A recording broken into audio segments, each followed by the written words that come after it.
9 de julio de 1816. Entre todos hacemos la patria. Texto Patricia Gutiérrez Méndez. Ilustraciones Leo Bolsico. Cuando hablamos de la independencia, muchos piensan en el 25 de mayo de 1810, pero la independencia de nuestro país se declaró el 9 de julio de 1816, 6 años después de haber formado nuestro primer gobierno patrio.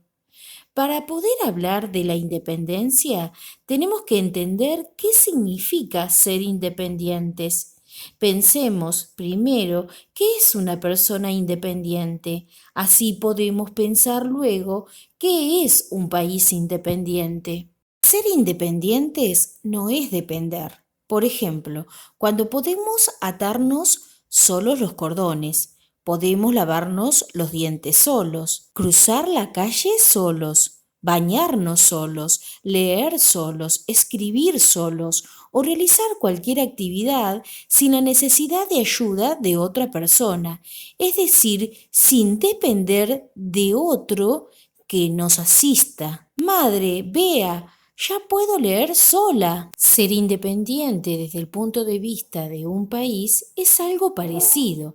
Significa poder elegir el nombre para nuestro país. Significa tener la libertad de tomar decisiones sin dar explicaciones a otros países. Significa poder decidir qué forma de gobierno queremos, un presidente, un rey o un primer ministro.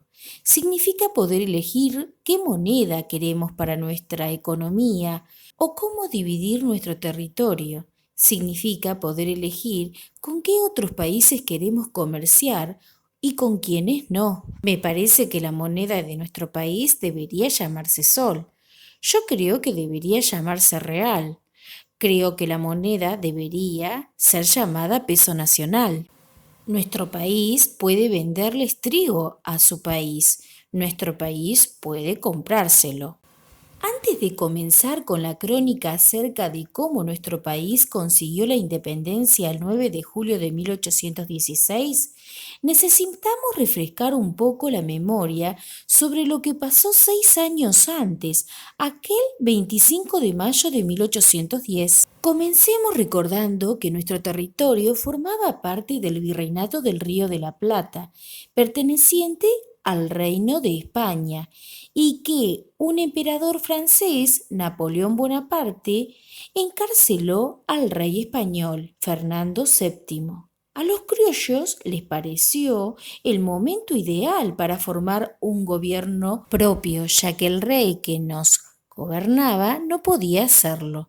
Así fue que el 25 de mayo de 1810 se formó el primer gobierno patrio, conocido como Primera Junta. Era una junta de gobierno que pretendía gobernar todo el territorio del virreinato. Los españoles no estaban contentos con que quisiéramos manejar nuestros propios asuntos. Pretendían seguir controlando los territorios que consideraban de su propiedad. Por eso la primera junta tuvo que tomar dos medidas urgentes. Primero, invitar a todas las ciudades del virreinato a formar una junta más grande, donde todos los pueblos del territorio pudieran estar representados. En segundo lugar, la junta tuvo que formar ejércitos y enviarlos a las zonas dominadas por los realistas, es decir, los partidarios de seguir dependiendo del rey. Las tres zonas de mayor resistencia a la revolución fueron el Alto Perú, Paraguay y Montevideo. Montevideo tuvo un nuevo virrey, Francisco Javier Delio, ya que algunos de sus habitantes querían seguir perteneciendo a España. Se envió a Manuel Belgrano a una misión a Paraguay y a Juan José Castelli y a Antonio Balcarce hacia el Alto Perú, que eran los otros dos puntos de la resistencia realista. Toda la etapa de lucha contra el dominio español se conoció como Guerra de la Independencia. Esta guerra continuó en nuestro territorio hasta 1820 y se terminó de liberar toda América del Sur hacia 1826. Cuando llegaron los representantes de las ciudades, se formó una nueva junta, que se conoció como Junta Grande. Pero claro, cuantos más eran, más tardaban en ponerse de acuerdo. El problema mayor no fue la lucha contra los realistas, sino las discusiones que comenzaron a aparecer entre los señores que gobernaban el país. Los integrantes de la Junta Grande tenían que resolver muchos temas y se fueron armando bandos, los que pensaban de una manera y se enfrentaban con los que pensaban distinto. Por ejemplo, discutían si tenían que independizarse completamente de España o no, si tenían que hacer un gobierno centralizado en Buenos Aires, si había que pedir ayuda a otros países y muchas otras cuestiones. Mientras los hombres de la Junta Grande discutían, otros luchaban. Hubo victorias y derrotas, pero nunca se desanimaron y siguieron luchando contra los realistas que estaban enojadísimos y querían recuperar su territorio. Los ejércitos criollos se encontraban en una difícil situación. En su mayoría no eran ejércitos formados por milicias profesionales, sino que era gente del pueblo, gauchos, indios y toda persona que quisiera luchar por la libertad. Además, preparar al ejército para las batallas era muy costoso. Por este motivo, en septiembre de 1811, los revolucionarios entendieron que había que tomar decisiones más rápido, ya que la guerra no esperaba. Y como en la Junta Grande eran muchos miembros para ponerse de acuerdo, decidieron formar un gobierno con menos integrantes. Así nació el triunvirato, que era un gobierno compuesto por 3 personas. Entre 1811 y 1814 hubo 2 triunviratos. El primer triunvirato integrado por Manuel de Zarratea, Feliciano Chiclana y Juan José Paso. El segundo triunvirato integrado por Juan José Paso, Nicolás Rodríguez Peña y Antonio Álvarez Jonte. Durante el tiempo que estuvieron los triunviratos, ocurrieron varios hechos importantes para la revolución. En primer lugar, en 1812, a orillas del río Paraná, Manuel Belgrano creó la bandera de nuestro país. La bandera, junto con la escarapela y el escudo, son símbolos que nos identifican como argentinos. Luego de la creación de la bandera, Belgrano logró 2 importantes victorias contra los españoles en la batalla de Salta y la batalla de Tucumán. Otro hecho importante ocurrió a principios de 1813, cuando se conformó una Asamblea General.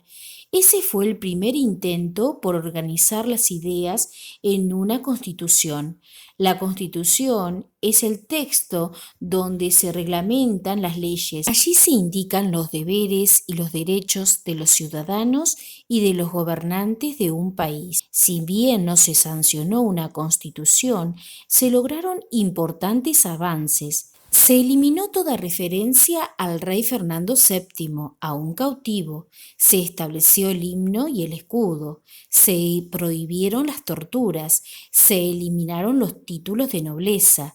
Se estableció la libertad de vientres para las esclavas, es decir, que sus hijos ya no nacían esclavos, sino hombres libres. Todas estas medidas tenían como objetivo lograr una idea de igualdad entre los habitantes.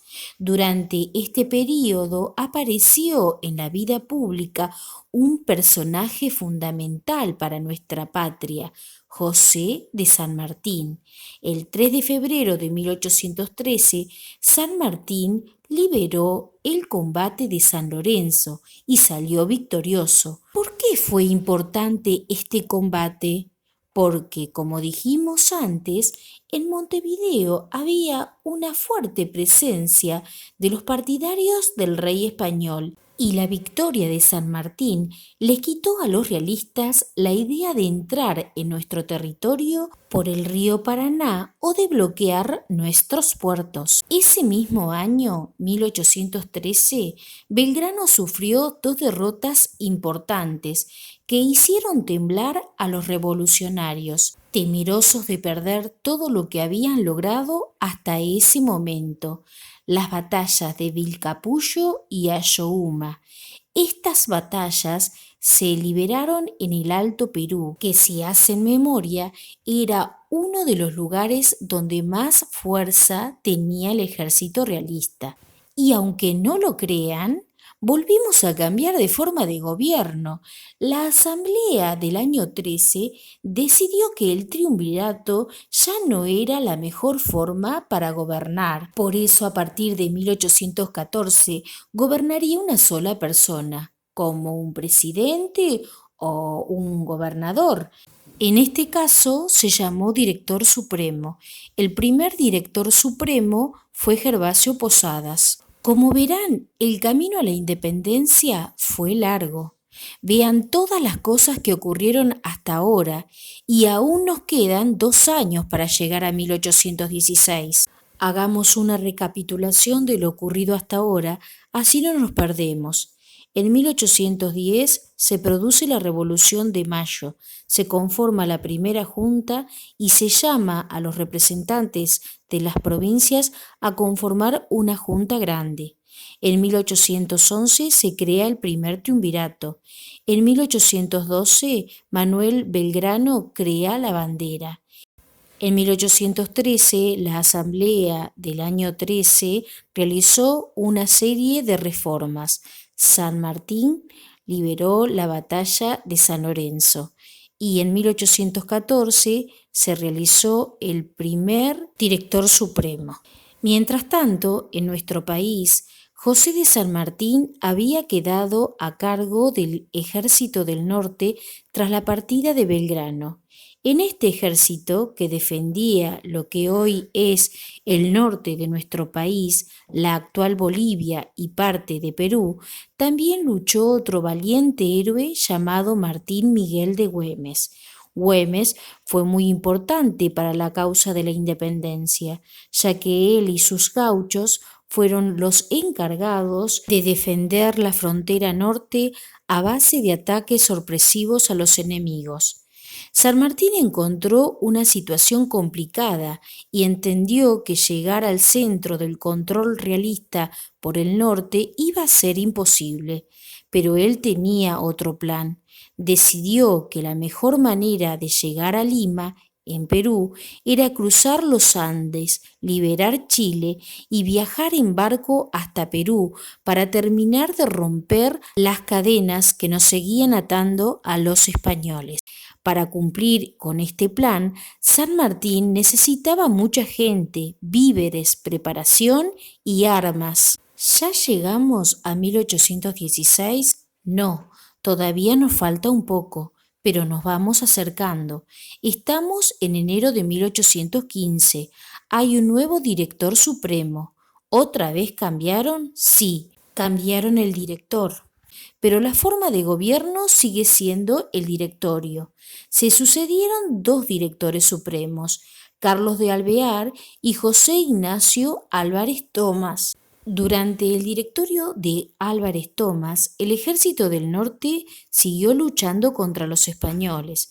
San Martín continuaba en Mendoza con los preparativos del cruce, pero además de preparar la campaña libertadora, era consciente de la necesidad de formar un país, declarar la independencia, tener una constitución, delimitar el territorio. Por eso insistía a las autoridades de Buenos Aires con la necesidad urgente de declarar la independencia. A mitad del año 1815 se invitó a todas las provincias a enviar representantes a reunirse en un congreso en la provincia de Tucumán, con el fin de declarar la independencia total respecto de España y su rey. ¿Por qué se eligió Tucumán? Primero, porque se encontraba en el medio del territorio de las Provincias Unidas.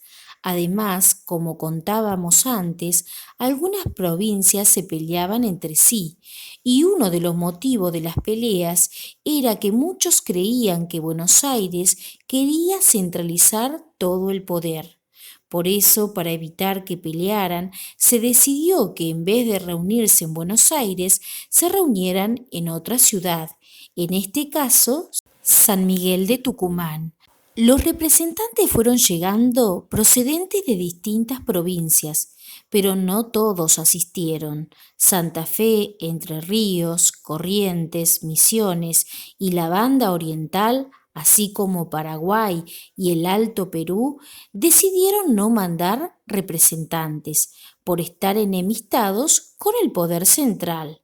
Las provincias que sí asistieron fueron Buenos Aires, Córdoba, San Juan, Mendoza, San Luis, Catamarca, Santiago del Estero, La Rioja, Salta, Jujuy y la anfitriona Tucumán. A pesar del dominio realista, asistieron algunas regiones del Alto Perú como Charcas o Sucre, Cochabamba y Misque. ¿Llegamos ya a 1816? Sí, estamos en el 24 de marzo de 1816, en San Miguel de Tucumán, en la casa de doña Francisca Bazán de Laguna, donde sesionaba, es decir, trabajaba el Congreso Constituyente con sus diputados. El lugar para reunir a los representantes debía haber sido el Cabildo tucumano, pero como estaba en refacción, el gobierno de esa provincia alquiló la casa de la familia Laguna. Los temas que trataba el Congreso tenían que ver con la organización del país. Para esto, lo primero que se decidió fue nombrar un nuevo director supremo, Juan Martín de Pueyrredón. Otro de los temas importantes que trató el Congreso fue la forma de gobierno a adoptar para el país. En aquel momento en Europa se restauraban las monarquías luego del período del emperador Napoleón Bonaparte. Belgrano y varios congresales más estaban de acuerdo en que lo mejor sería un rey para nuestro país. Otros insistían en que nuestro país debía ser una república. Y llegó el día. Amaneció el 9 de julio de 1816 en San Miguel de Tucumán, y según comentaron los que vivieron esa época, fue un día claro y luminoso. Había un público numeroso y se mezclaban gentes de todos lados, clérigos, damas, criados, hombres de comercios, militares y políticos. El representante de Jujuy, don Teodoro Sánchez de Bustamante, pidió ante el Congreso que se tratara primordialmente el tema de la libertad e independencia del país. El presidente del Congreso, Francisco Narciso de la Prida, presidió la votación individual que fue unánime, es decir, todos votaron a favor de la independencia. El 9 de julio de 1816 se firmó la independencia de las Provincias Unidas. Por fin nos declaramos independientes de España y de cualquier otra nación que pretendiera quitarnos nuestras libertades. Los representantes de las Provincias Unidas en Sudamérica, reunidos en Congreso General, invocando al Eterno que preside al universo, en el nombre y por la autoridad de los pueblos que representamos, protestando al cielo, a las naciones y hombres todos del globo la justicia que regla nuestros votos, declaramos solemnemente a la faz de la tierra que es voluntad unánime y inaudible de estas provincias romper los violentos vínculos que las ligaban a los reyes de España, recuperar los derechos de que fueron despojados e investirse del alto carácter de una nación libre e independiente del rey Fernando VII, sus sucesores y metrópolis. Los diputados que firmaron el acta de independencia fueron, por Buenos Aires, Antonio Sáenz, Cayetano José Rodríguez, Esteban Agustín Casón, José Darragueira, Juan José Paso, Pedro Medrano, Tomás Manuel de Anchorena. Por Córdoba, Eduardo Pérez Mulnes, Jerónimo Salguero de Cabrera, José Antonio Cabrera. Por San Juan, Francisco Narciso de la Prida, Fray Justo Santa María de Oro. Por Tucumán, Juan Ignacio Tames, Pedro Miguel Araos. Por Catamarca, José Colombres, Manuel Antonio Acevedo.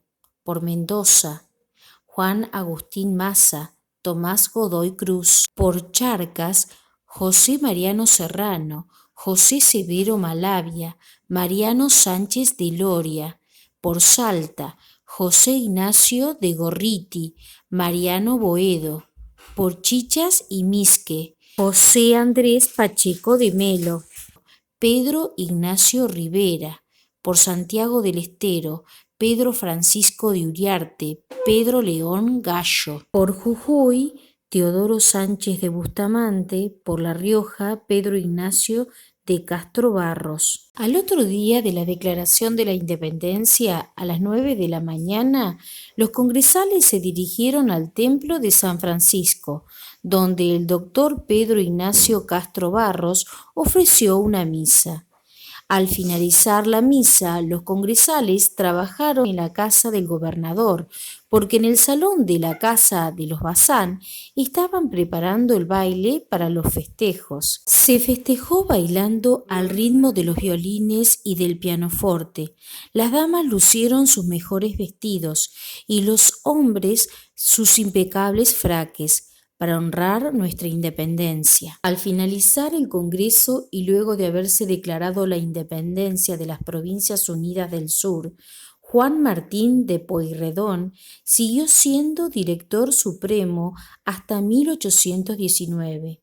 Su mayor objetivo fue recaudar fondos para la campaña libertadora que San Martín llevaría a cabo desde Mendoza. El general José de San Martín inició su campaña de los Andes, cruzó las altas montañas y liberó Chile y Perú. El general Manuel Belgrano volvió a hacerse cargo del Ejército del Norte. Si bien la independencia argentina se declaró el 9 de julio de 1816, pasaron 10 años más para que terminara la Guerra de la Independencia y América entera fuera definitivamente libre. Pero esa es otra historia. Fin.